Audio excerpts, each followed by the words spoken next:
Welcome into a new year. It's the same podcast, though, the same great podcast, the Restore Liberty podcast with George and Ray. Got all kinds of things on today's show, 3 segments. We got a candidate for lieutenant governor who's going to be a special guest. So lots to get to as we do the first podcast of 2022. George, take it away. Yes, welcome to the year that is 2022. It's already far different than any year we've ever experienced with the Bengals win on Sunday. So we got that much going for us, I guess. Well, good morning, good afternoon, and good evening across the fruited plains. I must remind you that the election was stolen. And I also have some words to live by that I'd like to share with you. It is time to do what we have been doing, and that time is every day. Yep. It was given to us by a supreme philosopher, Kamala. And I think you should make a note of that and live that every day. I considered getting that soundbite word salad she put out the other day, but I don't know. It's just no fun doing the Looney Tunes anymore because everything they say anymore is just flat out loony.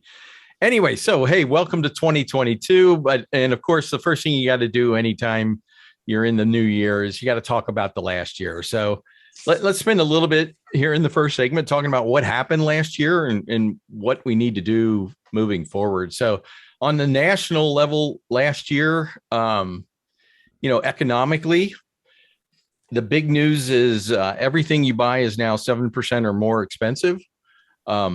That's the highest level in 40 years. So when Biden took office, even with what was going on with COVID in 2020, when Biden took office, it was at 1.4%. It's now at 7%. The highest since, right after Carter got out of office. That's how bad it's been. The debt increased $2 trillion last year on paper. And actual spending, it's flat out of control. I tried to do it. And in today's podcast, if you go to the web, there are tons of hyperlinks for everything I'm saying here. So I just want to make sure everybody knows these facts aren't something I'm making up. You can go read them. So the current average debt per citizen is $21,000. So most average households owe in the debt right now close to $50,000.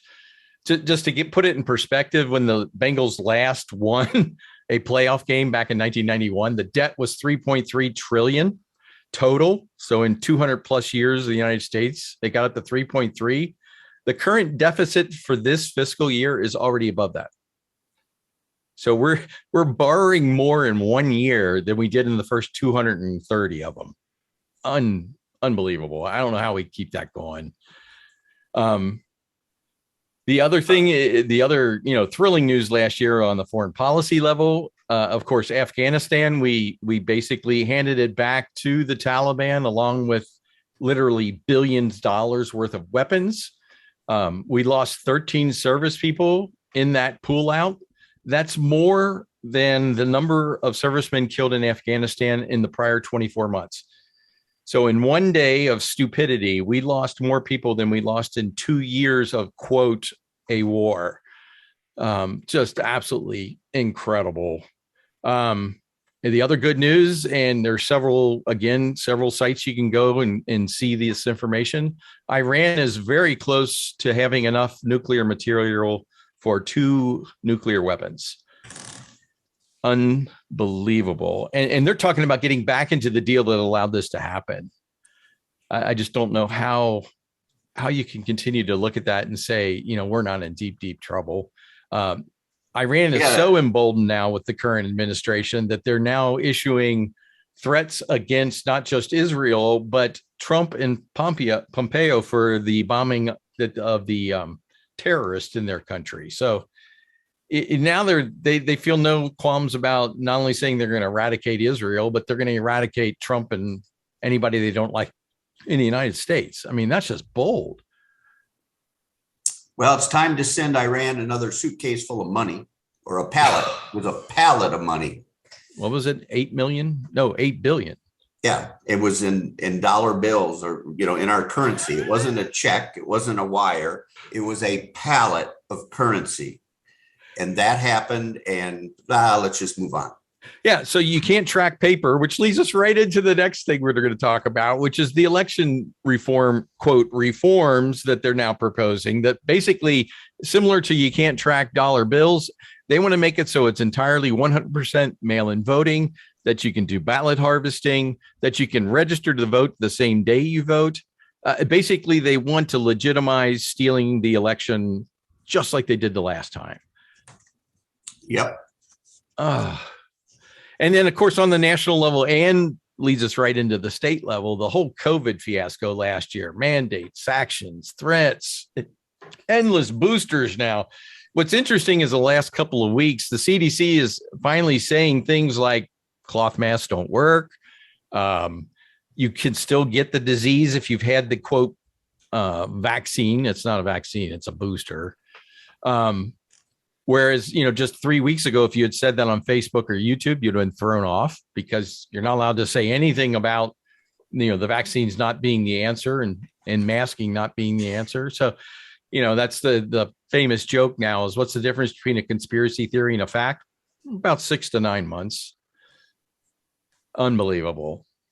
So that's the national level. I searched for good news. I couldn't find good news. On the state level, it's not much better, actually. Let's put it that way. I mean, dictator DeWine has continued his assault on small business, on personal liberty, on education. He recently stated he has absolutely no regrets about how he handled the pandemic. So, shutting down small businesses, closing churches and leaving abortion clinics open. I mean, this guy showed his true colors with that one, I think.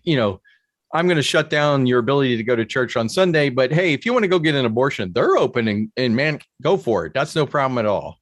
I think that says volumes about Mikey DeWine. Yeah, well, George, the article that that they can click on and go to the link, it's an Associated Press article where DeWine, not a conservative site. Yeah, he's not. He has no regrets on all the actions he took. I'm going to read a couple of lines from here. From the article, DeWine said this week that the state struck a middle ground approach when compared with other states, pointing out that factories and construction companies were allowed to remain open. Now, let's just ponder that for a moment. Manufacturing and construction were allowed to continue. What both of those industries have are well-organized lobbies. Yep. And I'm sure they give a lot of money to DeWine, and so he wasn't going to close those down. However, if you had your own little pizza parlor, George, with your wife, and you didn't have a big, rich lobby, then you had to close. The other thing he says in this article I'd like to point out, he said, one of the things, and this is DeWine talking, one of the things we did early on in the pandemic is brought the business community in and put them on committees to come up with how best to, in some cases, open their businesses back up. Now, I've been invited to come onto these ad hoc citizen committees. This is a lot. What they do is they go out and search for a bunch of lapdogs, bring them in and pat them on the head and make sure they shake their head up and down as they discuss how they're going to destroy their lives. So people need to look past, just the words, because the guy, like most all politicians, is bought and paid for. And it's ridiculous. Well, and certainly that was, to me, the big surprise of last year. I was just amazed at how little everybody in Columbus cares about voters. I mean, the anti-vaccine mandate bill from Jennifer Gross, I mean, she basically got thrown out of everything because she had the nerve to say we should vote on this. I understand there's a petition movement to try and get 248 on the ballot. I haven't heard lately what that is, but clearly, I mean, we were told point blank, the reason we can't pass 248 is we won't have enough money for our campaigns from the people like the Chamber of Commerce, like the hospitals, like pharma, and they got really upset when we started publishing on our website and in our emails where they get their money. And a ton of it comes from hospitals. A lot of it, surprisingly, also comes from education. So from the unions, the school board unions, they're providing tons of money. They're the top guy on almost all of the quote Republican leadership in Columbus, which leads us to the next kind of big thing we need to get behind, which is, the backpack bill, which says that basically the money for educating your child goes to whatever school you send your child. It doesn't go to the specific, public endorsed teacher union schools. It can go with them.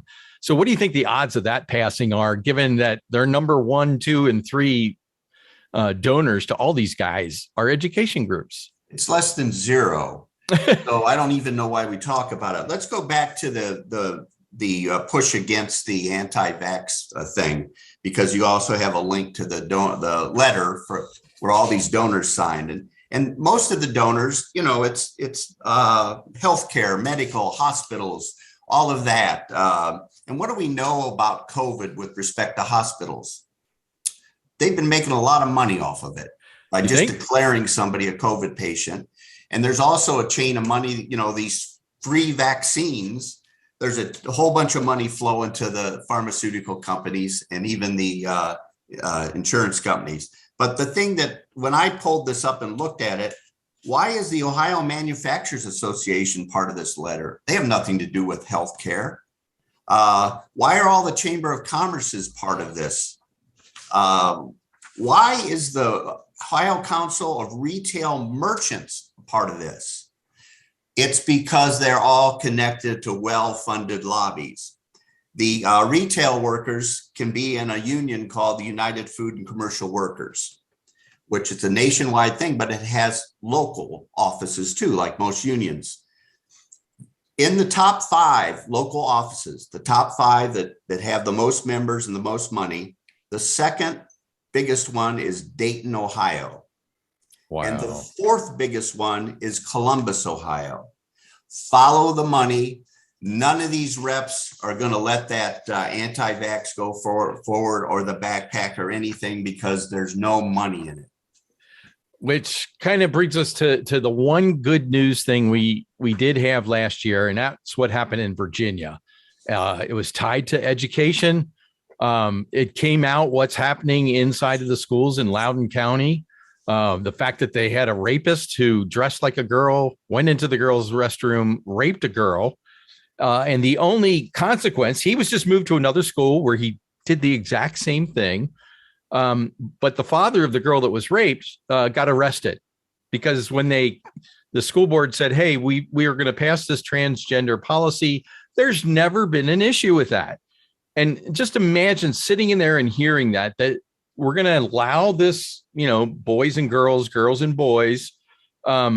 And we've never had any issue with that. Meanwhile, your daughter's at home traumatized because she was raped exactly because of that policy. So what happens when he speaks out and says, you guys are lying? They put him in handcuffs and walk him out. And then the FBI says, we're going to put anybody who stands up at a school board meeting, you're going on the FBI watch list because you're a domestic terrorist.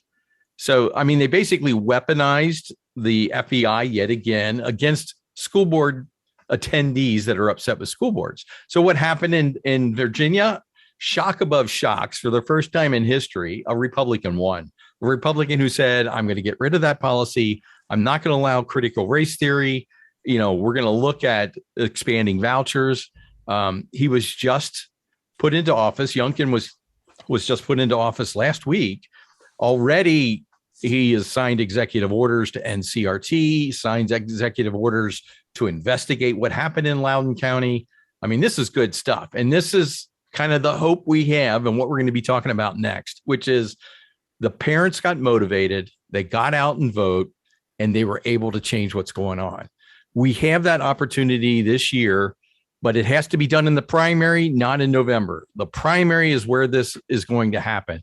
We have Jim Renacci and Joe Knopp going up against Mike DeWine and John Husted. So, first of all, I don't know how Husted and DeWine are listed as Republicans. They haven't done a single thing that you would think a Republican would do, but we have to do something in that primary.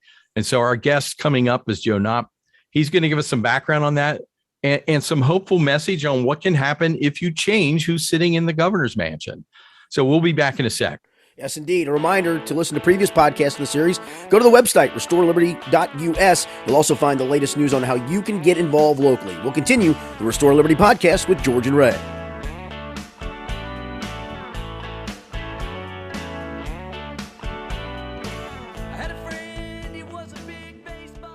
Welcome back into segment 2 of the Restore Liberty podcast with George and Ray. And George, we got a special guest with us now.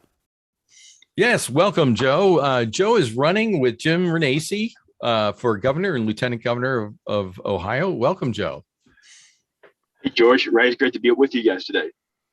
I just wanted to read a little bit background. So Joe is a bit of a Renaissance guy. You actually grew up in an orphanage outside of Philadelphia, overcame incredible odds, went to the U.S. military. You went to the finance industry. You produced some unbelievably good films that told faith-based stories that were true.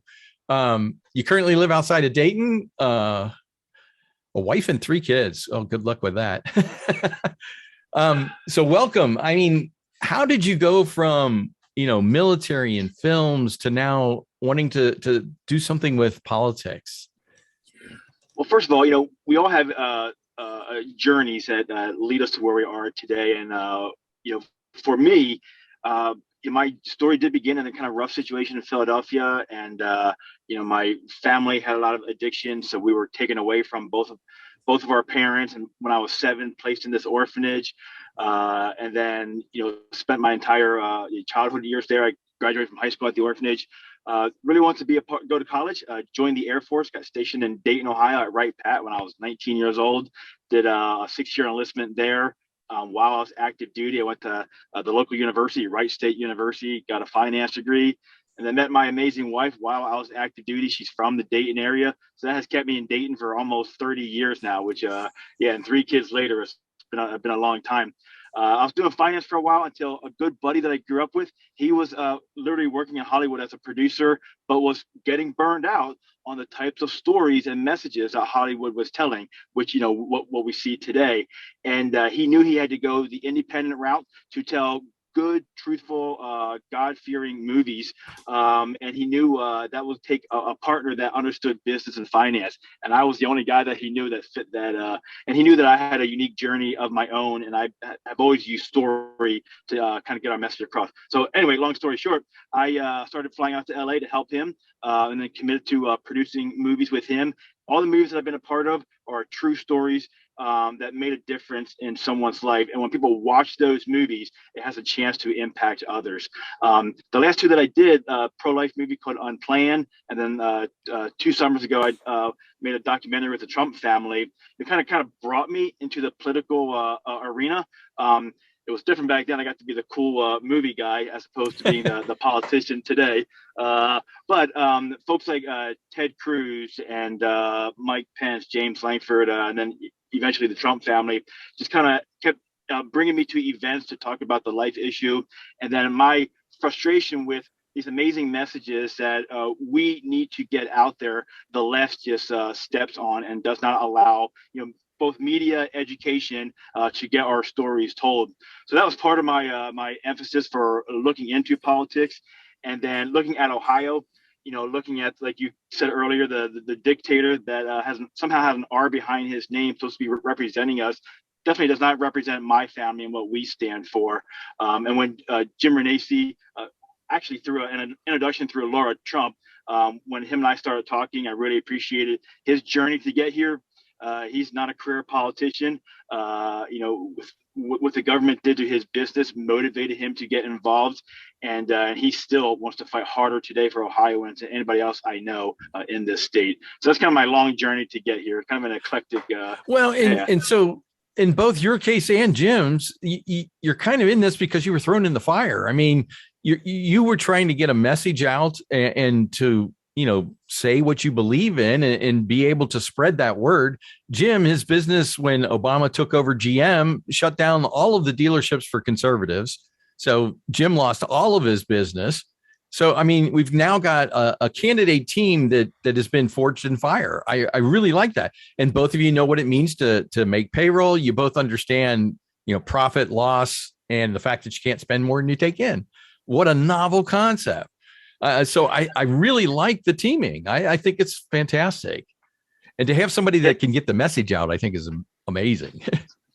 Well, and I was born in Philadelphia, literally in the city, and I've taken my kids to Independence Hall. We love going there. So we've stood on the floor where the Declaration of Independence was signed. We stood on the floor where the Constitution was signed. And I'm a story guy. So the men that signed those documents, they were not fresh out of college to figure out how they could be political movers and shakers. They were successful in their own worlds, whether it was military, business, and people actually looked up to them, encouraged them to be a leader in this country. And I feel like with Jim, he has had success everywhere he has been. And then when you look at government, the folks that are running it now, they literally, like DeWine, 45 years as an elected official. When he first went into politics, the things that motivated him back then don't apply today to Ohioans. And John Husted, over 20 years as an elected official. They are so disconnected from the Ohio family. It's time to remove them out of there. It is. And so that's the key message. So you look at Virginia, they threw out a guy that was just going to drag them further and further to the left into all of this craziness, and elected a guy that I think he was a finance guy there, wasn't he? But anyway, it was motivated because of what they were doing to kids. And I think we have a lot of that going on in Ohio.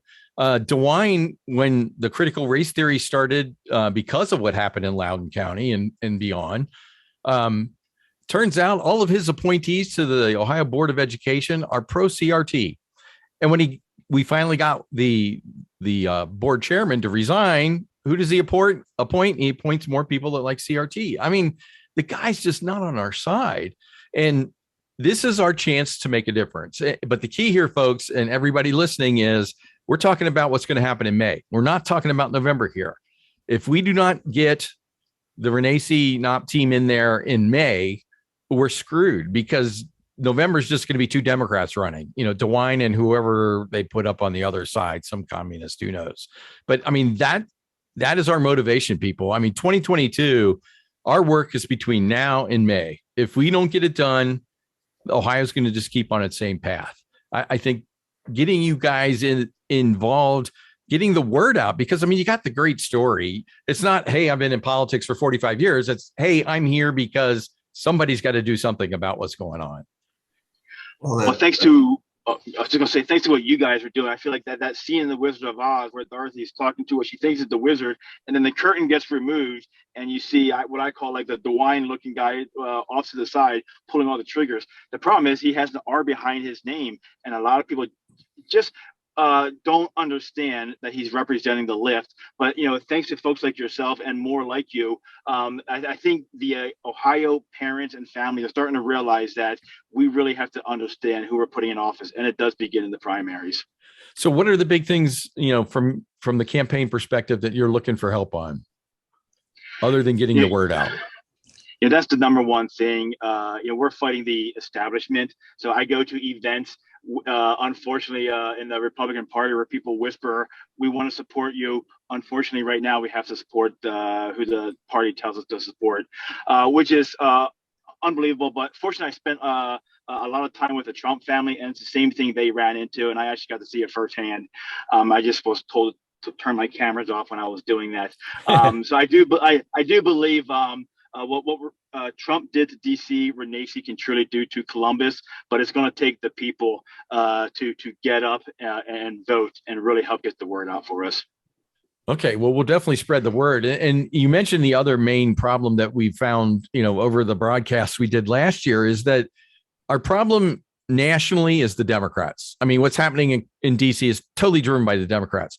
In Ohio, our problem is not the Democrats, because they can't do anything, really. They can in Hamilton County and city of Cincinnati. We're screwed here. But, statewide, our problem is what's going on in Columbus with the GOP, not the Democrats. They don't listen to the citizens. And they've said it to our face that, we can't get our election campaign money if we would do like 248 or the backpack bill or anything else that helps Ohio families. And so I think that's the key message. I know you guys have a great message. The problem is, like you say, there is so much money. I mean, the Ohio GOP has already given DeWine like $500,000. And we're not even, that was before we were even in 2022.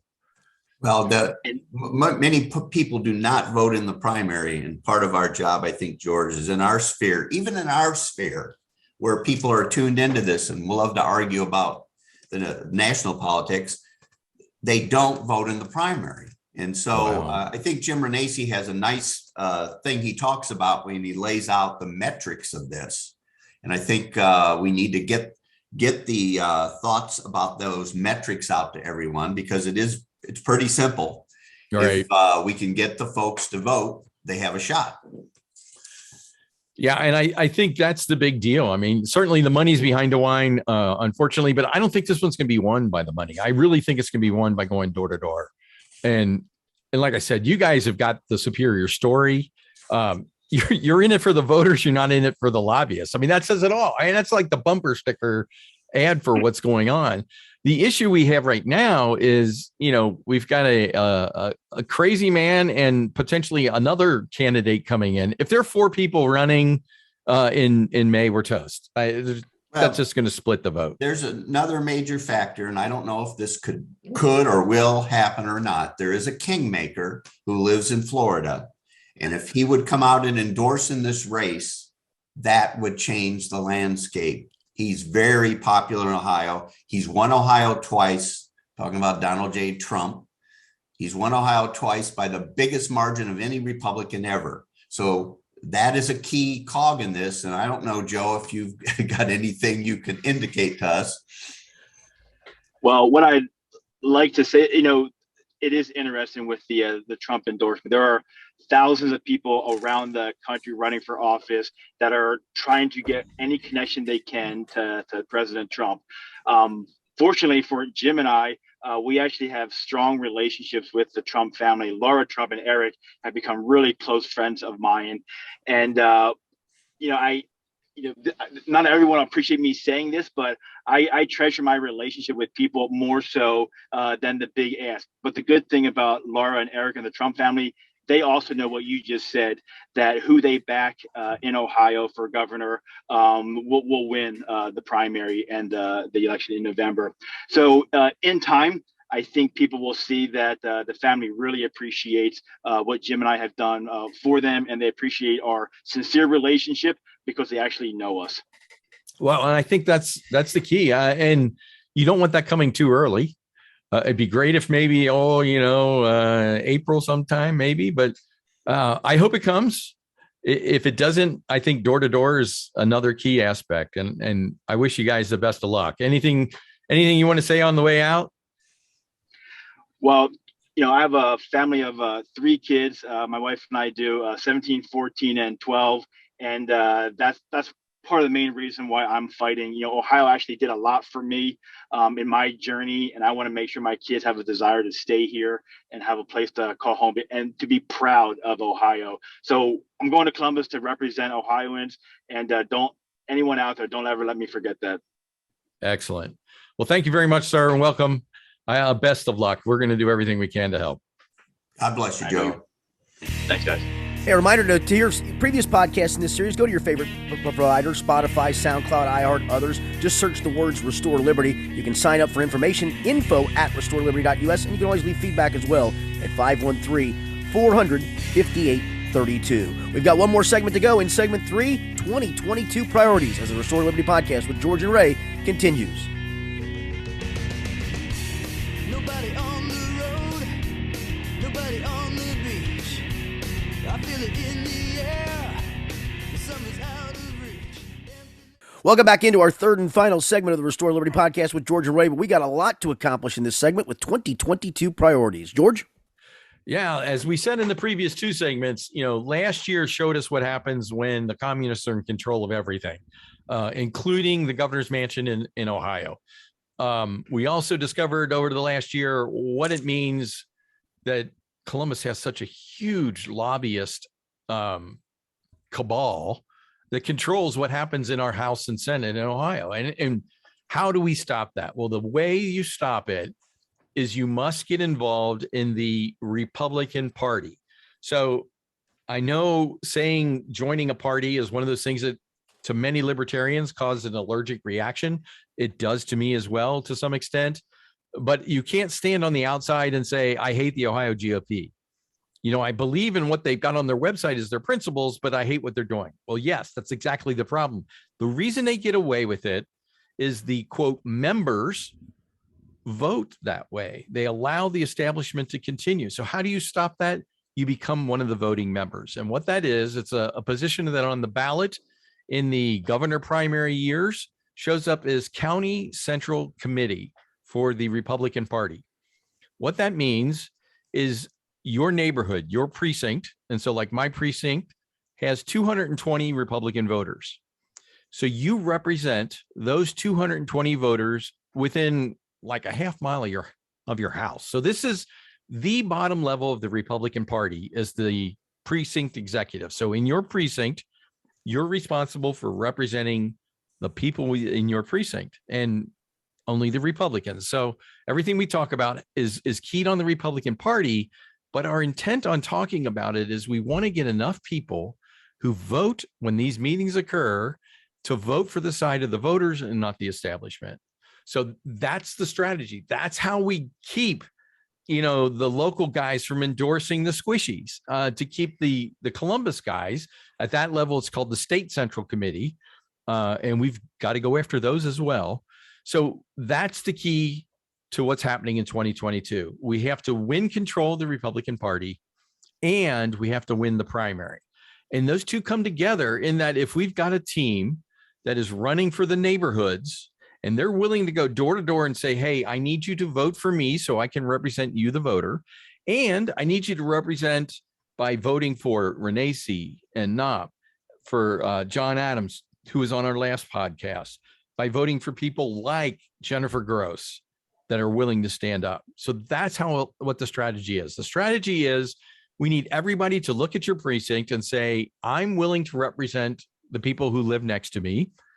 All it takes is you go to the Secretary of State website, download the petition form, and the link is in the show notes here. You fill out the form and find 5 to 15 voters who are registered Republican, meaning they voted in the last Republican primary, and get them to sign that petition. That's all it takes. 5 signatures. So for me, you know, it's my wife, my kids live in the same neighborhood, and 3 or 4 neighbors that I talk to. That's all it takes. That's all it takes to get on the ballot. And that's what we're talking about has to happen before February 2nd. So in the show notes, you got the links. We're going to create a page on the website that walks you through the whole process. But that's the key. So we've got this really short-term need to get on the ballot. That has to be done in the next 3 weeks. After that happens, you know, Ray, you were part of what happened in Warren County the last time. So like 2010, 2012, when we went after this, give a little insight on what can happen if you win these little local elections. Yeah, we took over the Tea Party, so to speak, in Warren County, Ohio. We took over the county party in 2014, and they installed me as chairman of the party. So it's pretty easy to go out and get some people elected. The rub becomes then standing in the fire, because when we took over the party, they were not happy. People from Columbus would call me up and try to give me instructions and tell me what it is we were going to do. And of course, I really don't want to say on the podcast what I told them. It wasn't very polite, but I took a look at Warren County, where I am. There's 176 precincts in Warren County. And there's 176 precincts that are Republican, and then 176 that are Democrat separately. So out of the 176 precincts in Warren County, 53 of them are vacant. And Wow. You'll find that in most counties that a lot of these seats go unfilled because nobody even runs.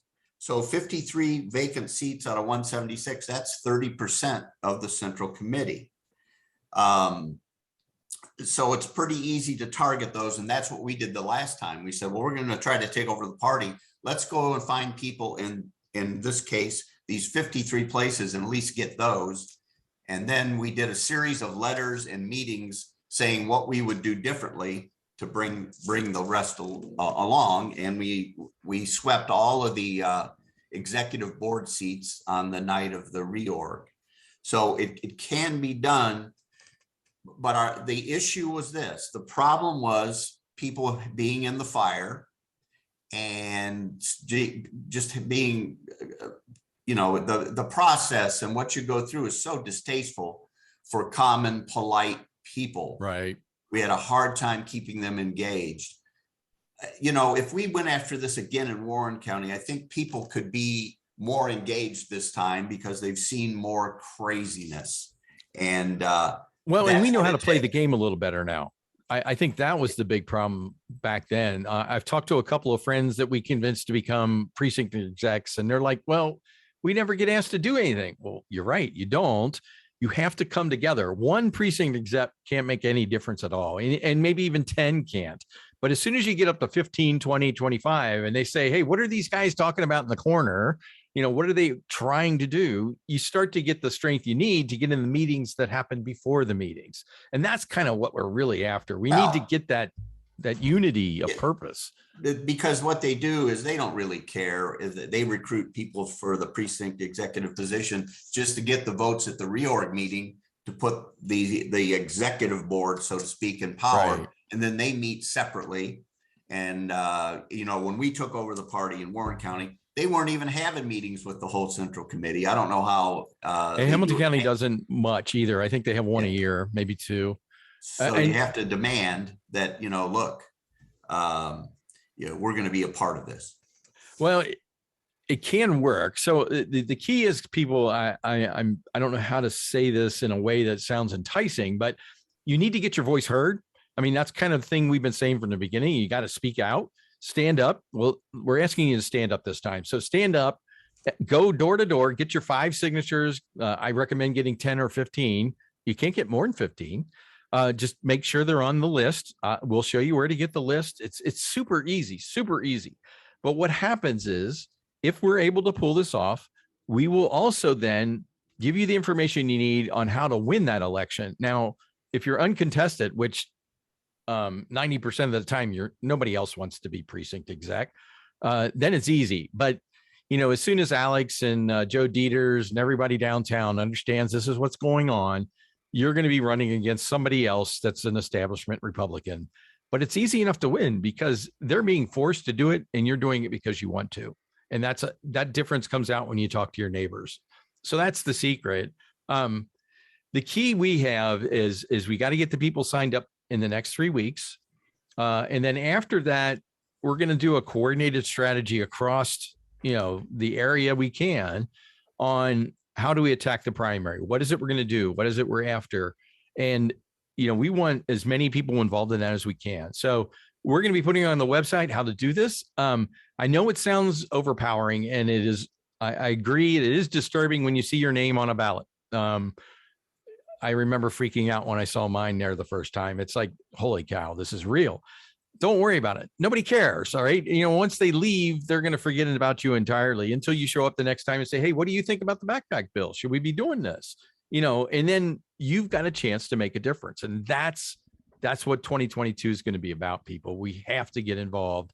We have to say, we don't want small business to be leaving the state of Ohio. We don't want people leaving the state of Ohio. We're down to 15 representatives now, down from, 20 years ago? I mean, we're losing people to states like Florida, to some extent, even Kentucky. We are not known as a business-friendly state right now. We're not a tax-friendly state. What we're asking everyone to do is to get involved, look at your precinct. It's not that bad. We'll give you the place to go to get all this information and think about it. It literally takes only 5 to 10 people that live next to you, that know you, to sign this petition, and you're on the ballot. And then once you're on the ballot, we are going to put together a package on how to win and on how to help out the candidates that we really like, so that we can get things like 248, the anti-vaccine mandate, the backpack bill, anti-CRT legislation. There's a ton of stuff we got to do. Oddly enough, it's affecting our kids, which I would think is an easy sell. So this is truly something we have to do, not just for ourselves, but for the next generation or two to come. That's how serious this is. So please get involved. Go to the website. We'll have stuff there. Send this information to your friends, your family. It's that important. Again, go to the website, RestoreLiberty.us. It's pretty simple. To hear previous podcasts in this series, go to your favorite provider, Spotify, SoundCloud, iHeart, and others. Just search the words Restore Liberty. You can sign up at info at RestoreLiberty.us, and you can always leave feedback at 513-400-5832. Again, we want to thank our special guest, Ohio Lieutenant Governor candidate Joe Knopp. This has been the Restore Liberty Podcast with George and Ray.